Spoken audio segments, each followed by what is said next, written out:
Selama 10 tahun pemerintahan SBY, kasus kematian Munir telah menyeret 2 orang ke penjara. Namun kasus itu masih dianggap sumir karena tidak menyentuh dalang di balik kematian. Kita simak pernyataan Presiden SBY saat memberi keterangan mengenai kasus kematian Munir di Cikeas beberapa hari lalu.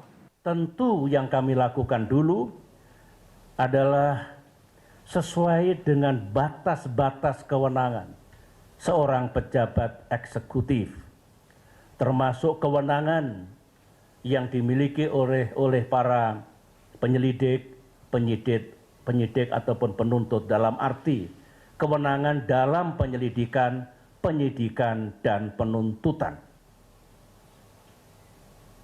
Nah, jika masih ada yang menganggap sekarang ini keadilan sejati belum terwujud,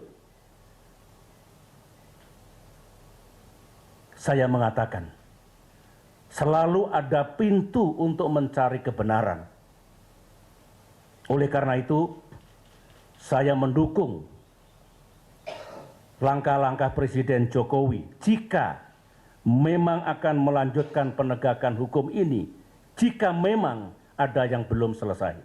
Selalu ada pintu untuk mencari kebenaran. Pernyataan Presiden SBY ini menurut Anda sebuah endorsement kepada pemerintahan Jokowi untuk meneruskan kasus kematian Munir? Ya, bisa dikatakan sebagai endorsement, dan dengan demikian Presiden Joko Widodo sebenarnya bisa menempatkan pernyataan itu sebagai dukungan moral tambahan dari para mantan pejabat tinggi termasuk mantan presiden untuk membuka kembali perkara pembunuhan Munir. Nah, menurut Anda apakah salah satu pintu itu adalah PK, peninjauan kembali? Saya kira pertama peninjauan kembali, kedua tim pencari fakta yang baru, dan dengan dibentuknya tim pencari fakta yang baru, kita juga memerlukan tim investigasi yang baru di dalam tubuh kepolisian.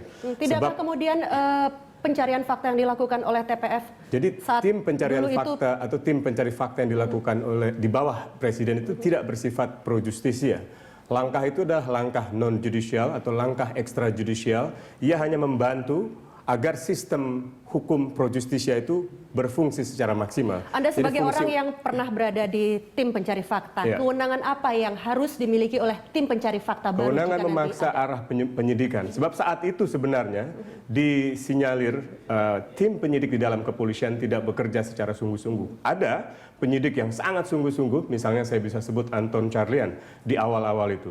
Tapi di bawah kepemimpinan Octavianus Farfar, di bawah kepemimpinan Pranowo Dahlan, saya kira banyak kendala yang tidak bisa teratasi. Sampai akhirnya tim itu diganti kembali dengan 30 orang tim di bawah Matius Salempang, dan akhirnya dibongkar kembali hanya tinggal 7-8 orang langsung di bawah Kabar Eskrim saat itu Bambang Hendarso Danuri.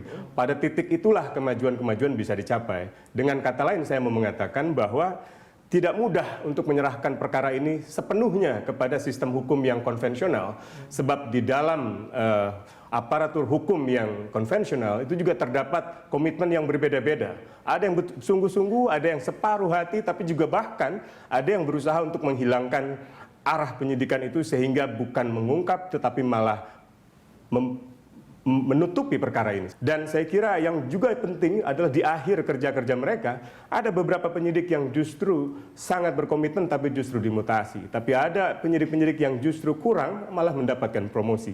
Hal-hal semacam ini yang saya kira harus dihindari nanti harus diperbaiki di dalam. Saya mau tambahkan Usman sedikit ya. Kan Usman tadi menyebut wewenang TPF yang perlu diperkuat karena belajar dari masa lalu. Lalu kemudian tim di dalam kepolisian yang juga harus sama kuatnya. Yang belum diungkap oleh Usman adalah ada kelemahan dalam tim jaksa. Kalau kita perhatikan proses pemeriksaan dan penuntutan terhadap Muhdi, itu lemah sekali dokumen penuntutannya. Jadi sangat mudah sekali buat hakim untuk memutuskan Muhdi bebas seperti yang terjadi sekarang begitu. Nah, saya harapkan sebetulnya kalau benar-benar TPF ini mau dibikin lagi dan kemudian ada penguatan di penegak hukum, itu di semua lini memang. Di semua lini gitu. Tidak hanya di kepolisian tapi juga di kejaksaan. Karena di kejaksaan juga bagiannya sangat penting gitu. Ada dua sebab itu sebenarnya. Yang pertama itu karena ada pergantian tim penuntut umum. Jadi tim penuntut umum yang pertama itu dipimpin oleh mantan anggota tim pencari fakta yaitu Pak Domus Sihite, itu dari Kejaksaan Agung, yang mulai bertugas untuk menyidangkan perkara Polikarpus pada 9 Agustus. Tapi ketika persidangan dimulai untuk Muhdi PR misalnya itu timnya berganti dengan pimpinan Pasiru Sinaga. Nah, pergantian ini menimbulkan semacam rekonstruksi yang putus dari perkara pembunuhan Munir dalam tanggung jawab pidana Polikarpus dengan tanggung jawab pidana yang lebih tinggi di bawah Deputi 5 Bin saat itu. Ada unsur kesengajaan dalam pergantian? Saya tidak tahu, tapi yang kedua saya kira adalah faktornya lebih bersifat di luar urusan bukti hukum, yaitu intimidasi terhadap para jaksa penuntut umum. Saya kira kalau mereka bisa berterus terang, mereka bisa bercerita intimidasi semacam apa yang mereka alami, baik selama tugas di kantor maupun selama berada dalam rumah tinggal mereka. Saya kira intimidasi semacam itu yang membuat banyak kinerja tidak maksimal. Kata Bung Arief tadi harusnya terang benderang, tapi sampai sekarang masih sumir. Bung Arief, Anda salah satu orang yang mengusulkan kepada Presiden untuk dibentuknya tim pencari fakta baru. Sejauh ini pengamatan Anda, apakah Istana kira-kira akan melakukan hal itu? Ya, waktu pertemuan dengan Presiden terkait dengan agenda reformasi hukum, Presiden Jokowi sendiri yang menyampaikan di awal pertemuannya bahwa punya keinginan untuk menyelesaikan kasus Munir. Tentu itu janji politik yang harus direalisasikan sebagai seorang negarawan, sebagai seorang presiden. Dan atas dasar itu tentu apa yang disampaikan tadi dalam terkait dengan kepentingan tim mencari fakta juga sudah disampaikan. Tapi begini, saya melanjutkan dari tadi Usman sampaikan, pembunuhan terhadap Munir itu satu bentuk pembunuhan politik. Ya, pembunuhan itu dilakukan dengan menggunakan satu operasi rahasia, dengan secara bersekongkol, dengan sistem permufakatan jahat. Artinya ada tembok tebal yang tentu akan selalu berupaya mengganggu untuk menutup upaya penyelesaian kasus Munir.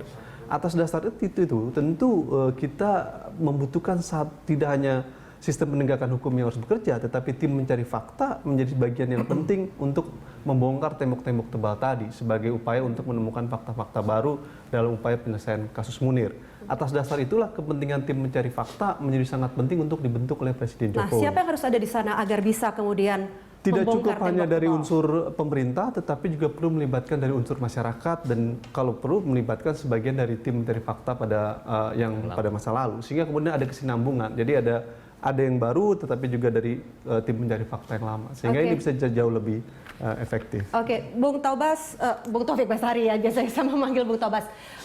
Menurut Anda, apakah Presiden Jokowi akan segera membentuk tim pencari fakta baru, ataukah kemudian ada langkah-langkah lain yang bisa dilakukan? Ya, sesuai dengan janjinya yang juga disampaikan di depan Bung Al-Araf, ya, Pak Presiden Jokowi mengharapkan bisa menuntaskan kasus ini. Ya, ketika dahulu juga maju sebagai calon presiden pun juga disampaikan itu. Ya, kita tentu berharap komitmen yang pernah disampaikan ini benar-benar diwujudkan oleh presiden. Nah, tapi belajar dari pengalaman yang sudah terjadi, ya kalau kita tadi mendengarkan keterangan dari Pak SBY, ada problem sebenarnya ketika penuntasan kasus ini berjalan ketika masa SBY, yakni ketidakmampuan negara untuk sampai membongkar aktor intelektual dan menghancurkan tembok-tembok yang tadi menjadi penghalang itu. Ya, tadi saya pakai analoginya bahwa kalau kita kehilangan dompet di rumah, maka yang kita harus cari yang terlebih dahulu ada di rumah. Nah, demikian pula dalam kasus Munir ini. Ini adalah pembunuhan politik, maka yang dicari adalah di dalam rumah yang di bawah kekuasaan pemerintah.